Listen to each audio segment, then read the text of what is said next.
friends, welcome to my YouTube channel. I hope you all are like my videos. If you are new to my channel, please subscribe so that you will get all notifications of my upcoming videos. I am giving you notes of BSc 5th SEM Inorganic Chemistry in easy and simple language which you understand very easily. Today my topic is chapter 1 of inorganic chemistry, bonding in transition metal. ये जो मैं आज आपको topic बताने जा रही हूँ ये कुरुक्षेत्र यूनिवर्सिटी के अंडर इनऑर्गेनिक केमिस्ट्री के सेक्शन ए का एक इम्पॉर्टेंट चैप्टर है जिससे आपका क्वेश्चन कंप्लीट ऑब्वियसली हो जाएगा. ठीक है. बॉन्डिंग इन ट्रांजिशन मेटल होता क्या है? Metal ligands bonding in transition metal complexes. First of all मैं आपको बताना चाहूँगी कि जो मेरे जो नोट्स हैं जो मैं आपको प्रोवाइड करती हूँ ये आप अपने साथ साथ अपने नोट्स बनाएं ताकि आप उसको एग्ज़ाम्स में लिख के आ सकें. मैं आपको इजी लैंग्वेज में नोट्स देती हूँ ताकि आपको वो एंड तक एग्ज़ाम तक याद रहे और आप अपनी लैंग्वेज में भी बना के लिख के आ सकते हो. ठीक है. So, first definition is coordination compound, a compound in which central metal ion is surrounded by number of positive ion or neutral molecules. ऐसा कंपाउंड जिसमें सेंट्रल मेटल आयन सराउंडेड है नंबर ऑफ पॉजिटिव आयन से या फिर neutral molecule से. जैसे कि example लिया हमने FeCN6 -3 तो Fe एक सेंट्रल एटम है जिसके साइड में CN6 पॉजिटिव आयंस लगे हुए हैं या फिर कोई न्यूट्रल मॉलिक्यूल भी लगा हुआ हो सकता है. Second example is CuNH3 whole 4 whole की पावर +2. ठीक है. इसमें क्या होगा? Cu सेंट्रल मेटल आयन है और NH3 4 एटम्स लगे हुए हैं. There are 3 theories to explain bonding in transition metal complex. मैं इस चैप्टर को आपको 3 पार्ट्स में डिवाइड करके समझाऊंगी ताकि आपको ये वीडियो अच्छी तरह से समझ में आए और आप अपने साथ के साथ नोट्स प्रिपेयर कर सकें. ठीक है. इसमें हम 3 थ्योरीज के बारे में पढ़ेंगे. First theory is valence bond theory, second crystal field theory, third molecular theory. Now first is valence bond theory. इसमें हमने क्या पढ़ना है कि this theory was mainly developed by polling. The main points और वीबीटी आर. इसमें क्या है? जो वैलेंस बॉन्ड थ्योरी है वो एक साइंटिस्ट ने बताया था जिसका नाम है पॉलिंग.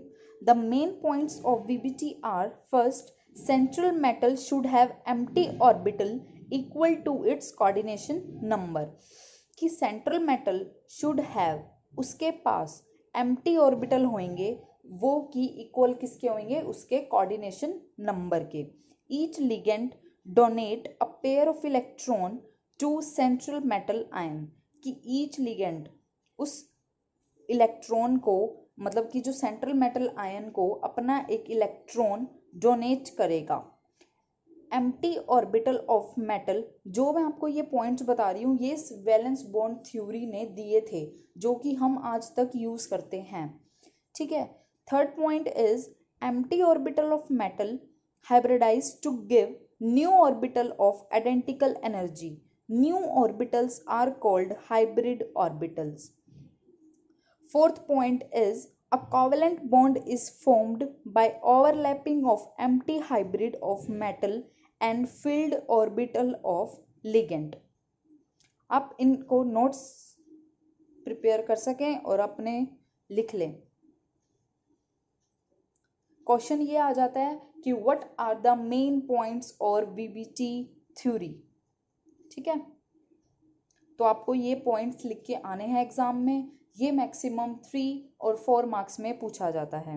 आप मेरी वीडियो एंड तक देखा कीजिए. मैं आपको हर बार बोलती हूँ क्योंकि मैं आपको इम्पोर्टेंट क्वेश्चंस भी और इम्पोर्टेंट टॉपिक्स भी आपको मैं साथ साथ प्रोवाइड करती हूँ.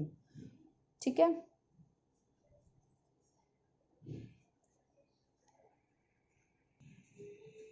Next point is, if we know the number of unpaired electrons, we can predict geometry of two complexes and vice versa.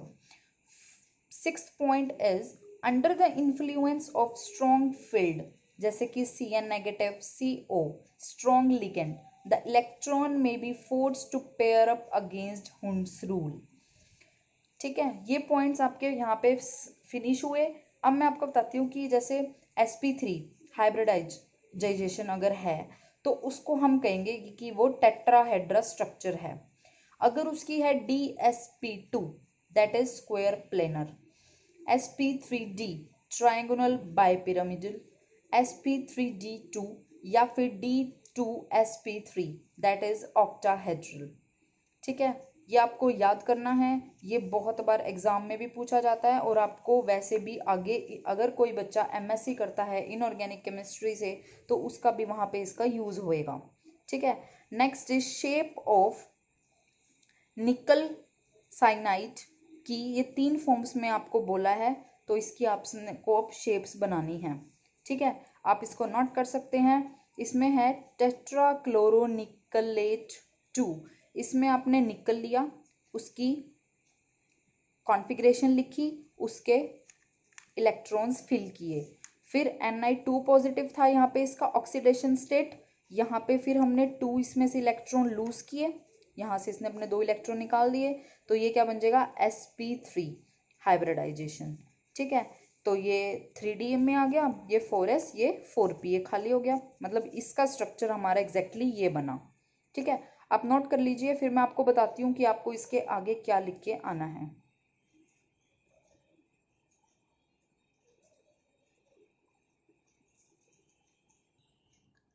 Next is, since sp3 hybridisation takes place, sp3 hybridisation हुई, इसका क्या मतलब हुआ कि जो shape है वो क्या है, tetrahedral. It is paramagnetic due to presence of unpaired electrons.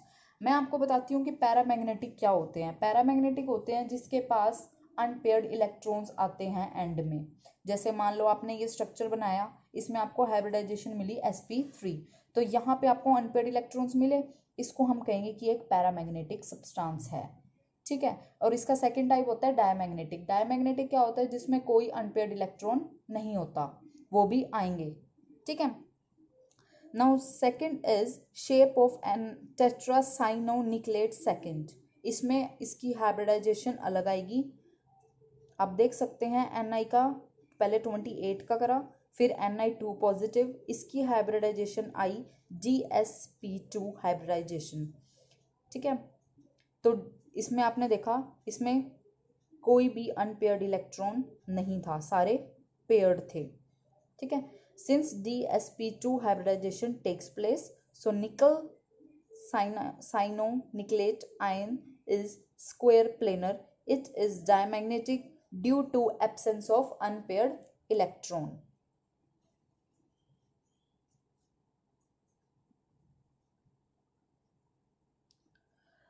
Third is shape of tetracarbonyl nickel. आपको ऐसे ही करना है, सब में आप नोट कर सकते हैं, सब में एक ही कंसेप्ट यूज किया हुआ है.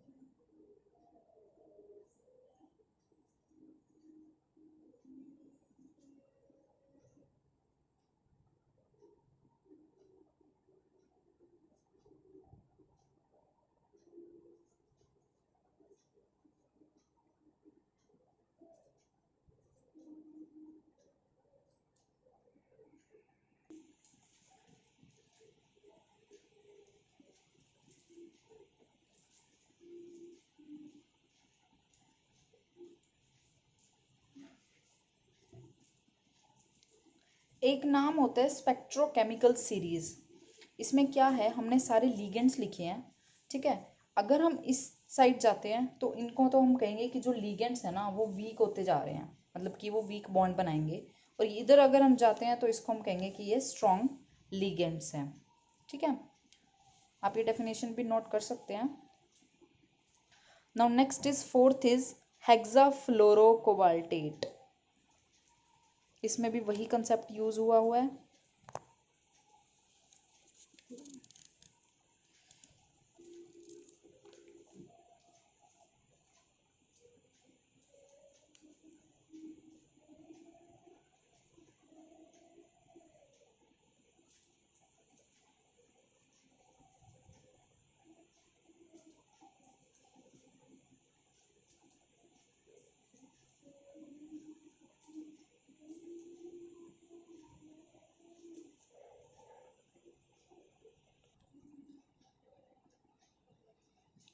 इसमें क्या था कि प्रेजेंस ऑफ अनपेयर्ड इलेक्ट्रॉन थे, इसलिए पैरामैग्नेटिक स्ट्रक्चर था। Fifth is shape of C hexaammine cobalt. इनके ना मैं आपको इसलिए 5-6 एग्जाम्पल्स लिखवा रही हूँ क्योंकि ये एग्जाम में पूछे जाते हैं। तो अगर आप इन 4-5 की प्रैक्टिस कर लोगे तो आपको कोई भी अगर स्ट्रक्चर आता है तो आप उसका बना के आ सकते हो।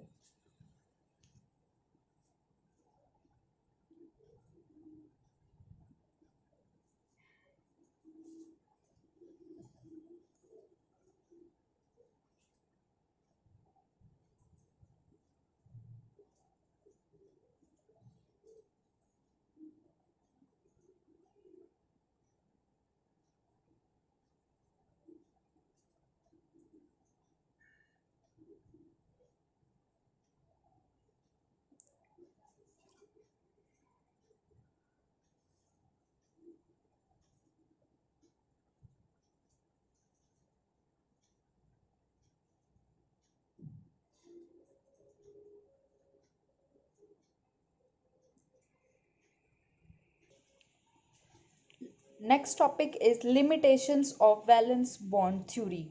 First is it cannot explain spectra of complexes. Second, it does not account for detailed magnetic properties, that is, it cannot explain high and low value of magnetic moment. Third, it does not account for relative stability of different structures. Fourth, it does not take into consideration the splitting of d orbitals. Fifth, it does not explain colour of complexes. ठीक है, sixth point मैं यहाँ पे miss कर गई थी तो इसलिए मैंने ये टॉप पे लिख दिया है। In metal ion with n-1 d6 configuration this theory fails to give the geometry of complexes. अगर ये आपको 3 मार्क्स में क्वेश्चन आ जाता है तो आप 6 पॉइंट्स लिख के आओगे। अगर 4 मार्क्स में आता है अगर 2 मार्क्स में आता है तो आप 4 पॉइंट्स भी लिख के आ सकते हो। ठीक है, next topic is shape of D orbital. There are 5 orbitals D subshell. They are designated by D X Y, D Y Z, D Z X, D X square minus Y square and D Z square. क्या होता है, कई बार examiner ये कह देता है कि आपको, हमने पढ़ा है कि 5 तरह के डी सबशेल के ऑर्बिटल्स होते हैं। तो ये 5 कौन से होते हैं, ये वाले 5 होते हैं। ठीक है, द 3 ऑर्बिटल्स ये जो है हैव सिमिलर शेप होती है लगभग इनकी, each consisting of 4 lobes of high electron density lying in between the axis. इसमें क्या है, जो ये 3 होते हैं इन सबकी 3 ऑर्बिटल्स की सिमिलर शेप होती है, सब में ही 4 लोब्स बनते हैं और इलेक्ट्रॉन डेंसिटी बहुत ज़्यादा होती है। वाइल जो ये 2 हैं have also 4 lobes lying along X and Y axis. ठीक है, आप नोट कर लीजिए, ये इन तीनों की शेप्स हैं।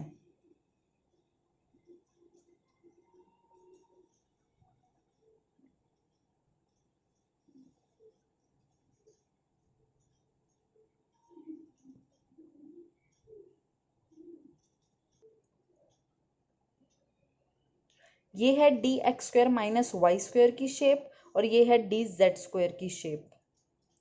dz square orbital is symmetrical about z-axis and is the dumbbell shape. In this orbital, a part of orbital lying in the direction of magnetic field is in enlarged and a part of orbital lying perpendicular to magnetic field contraction. The 5d orbitals can divide into 2 sets T2g and EG. इसमें क्या होता है, अगर आप आगे अब कोई भी थ्योरी पढ़ोगे तो वहां पे आपको ये यूज होगा कि जो d ऑर्बिटल्स हैं, ठीक है, उसके बाद यहाँ पे जहाँ पे 3 ऑर्बिटल्स आते हैं उसको तो हम कहते हैं T2g, जहाँ पे 2 इलेक्ट्रॉन्स आते हैं उसको हम कहते हैं EG। यहाँ पे हम ऑर्बिटल्स फिल करते हैं इलेक्ट्रॉन से। ठीक है,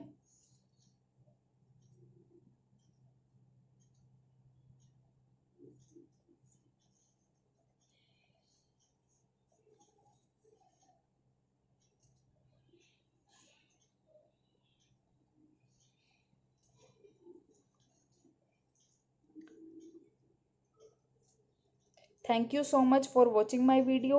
मैं आपको इसके आगे के टॉपिक्स अपनी नेक्स्ट वीडियो में डालूंगी। Take care, be safe and stay home. Bye.